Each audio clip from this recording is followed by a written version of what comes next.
ভগবানকে পেত না। কিন্তু দেখুন মা, এই যে কলিকালে ভগবান বললেন, হে গো কলি হতে জীব, তোমরা এই যে সুন্দর নাম লই খোল করতালটা সঙ্গে করে যে আমি এলাম, তোমাদের কি ডাকার সময় আছে? আমার বাড়ি, আমার জমি, আমার জায়গায়, আমার বিষয়, আমার সন্তান, আমার পুত্র, তোমরা যে বিষয় আশায় হয়ে পড়ে থাকো, কৃষ্ণ ভজিবার সময় নেই, গৌর ভজার সময় নেই, ভজার সময় নেই।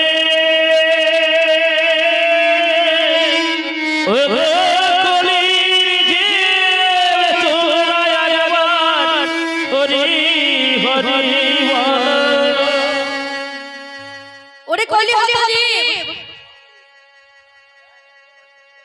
তোমরা যে এই সুন্দর মানব দেহ পেয়েছো, হেলাই হারিয়ে দিও না। আজ গৌর হরি আমার এই খোল করতালকে সঙ্গে করে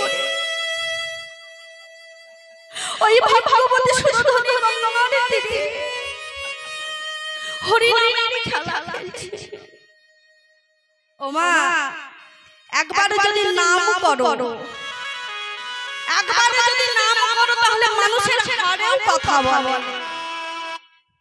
ও মা বলে, মানুষের হাড়েও কথা বলে কেন?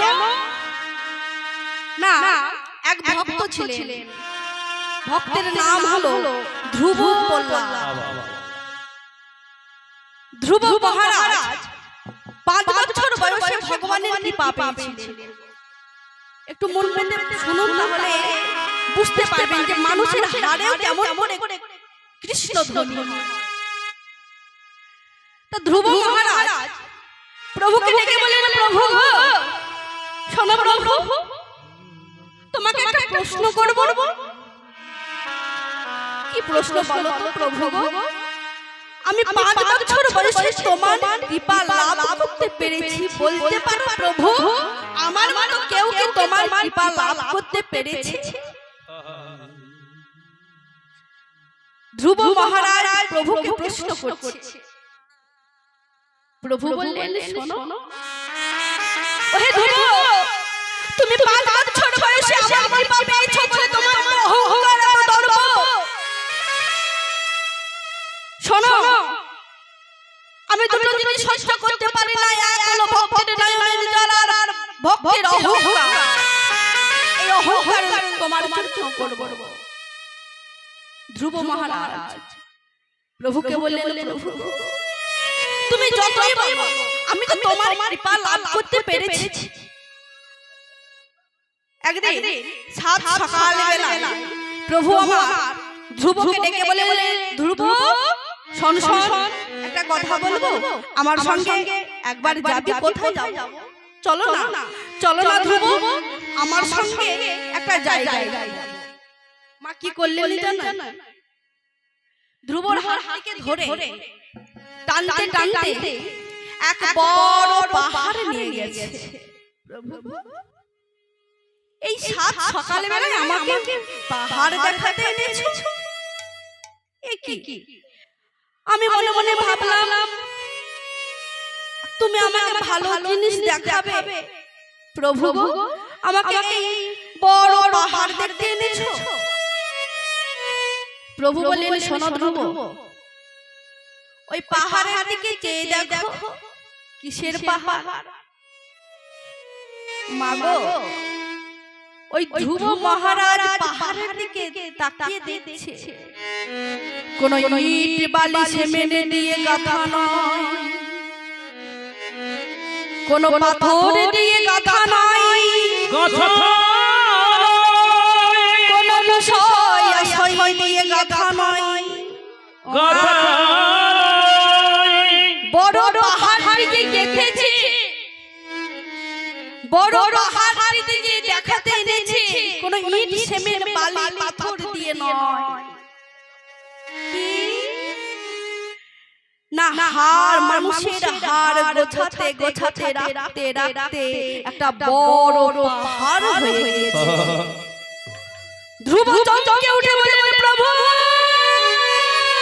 প্রভু গো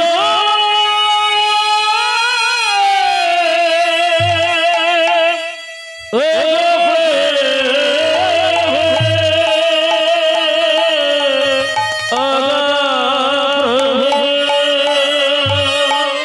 প্রভু গো চমকে উঠেছে ধ্রুব মহারাজ। প্রভু একে দেখলাম, এই যে পাহাড়ের গাথা দিয়ে পাহাড় করেছে, একে দেখলাম।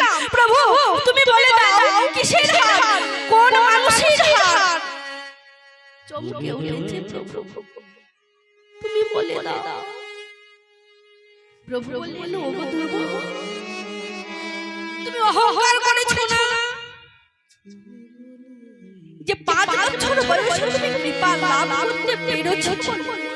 তোমার মনে যে অহংকার, তোমার মনে যে দর্প, এই দর্প চূর্ণ করবার জন্য আমি তোমাকে এখানে এনেছি। প্রভুকে বললেন, শোনো ধ্রুব মহারাজ, তুমি যে 5 বছর বয়সে কৃপা লাভ করতে পেরেছো কেন জানো? তুমি যতবার এই কলিযুগে জন্মগ্রহণ করেছো, কৃষ্ণ ভক্ত হয়েছিলে, আর কৃষ্ণ ভক্ত হয়ে তুমি যখন দেহ রেখেছিলে, তখন তোমার দেহের হাড়গুলো গোছাতে রাখতে একটা বড় পাহাড় হয়ে গেছে।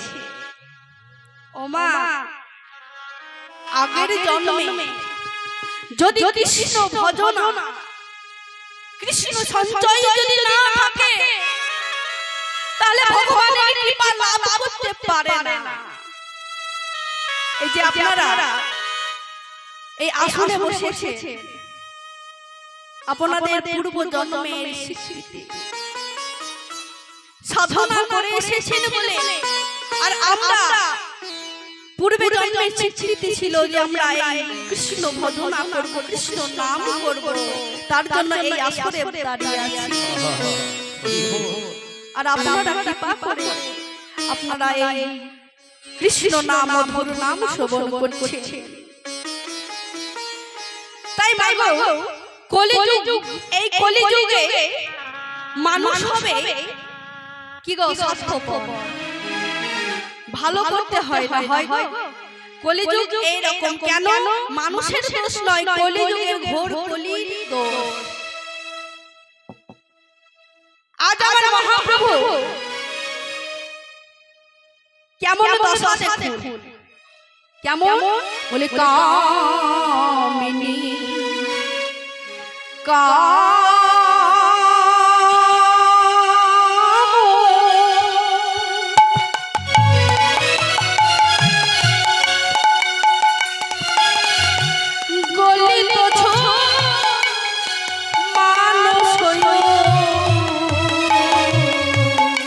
কামিনী কাম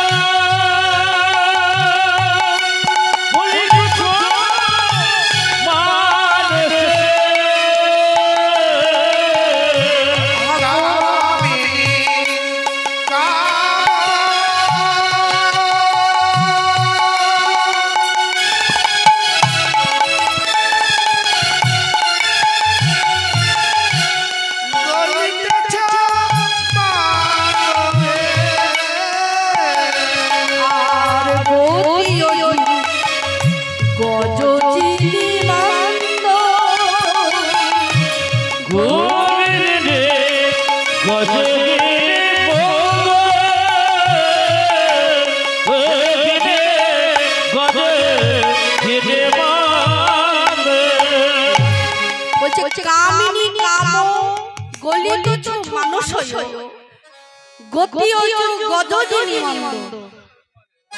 হোমা, গজ মানে কি গো? গজ মানে কি? ঘোড়া না হাতি? হাতি। গজ মানে হাতি। দেখবেন মা, এখনকার মেয়েদের কেমন হাতির মতন চলন, দুলে দুলে, তাই না? আমাদের দিকে আছে, এদিকে আছে। দেখবেন মায়েরা ছেলেদের ড্রেস পরে গজ মানে হাতির মতো তুলে তুলে যাচ্ছে সেই রকম মা আজ মহাপ্রভু সেই রকম অবস্থা তুলে তুলে চলে যাচ্ছে তাই বলছে গতি হচ্ছে গজ যিনি মন্দ আর কি বললেন বলি কম্পকে পললো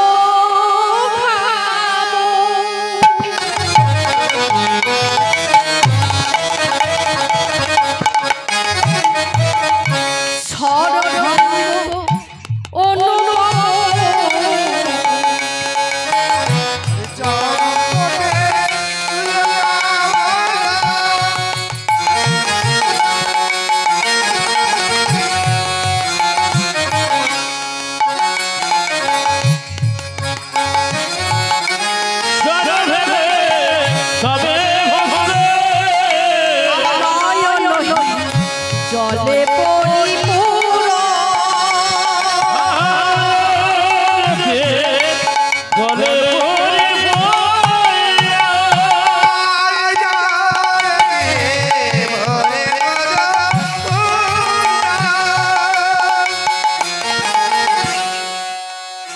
আজ আমাদের মহাপ্রভু কেমন করে শাড়ি পরেছে জানেন মেয়েদের শাড়ি কেন আজ এই আমার গৌর হরি রাধা ভাবে বিভবিত হয়েছে রাধা ভাবে বিভবিত হয়ে আজ মেয়েদের শাড়ি পরেছে মায়েদের শাড়ি পরেছে কেন কেমন করে না হিন্দুস্তানিদের মতো ব্রজ মায়েরা যেমন শাড়ি পরে এই যে যেমন আমার ওড়নাটি নেওয়া হয়েছে এই রকম করে আজ মায়েদের মতো আজ গৌর হরি শাড়ি পরে কেমন করছে বাম ভুজই বসনে মুখ ঝাঁপই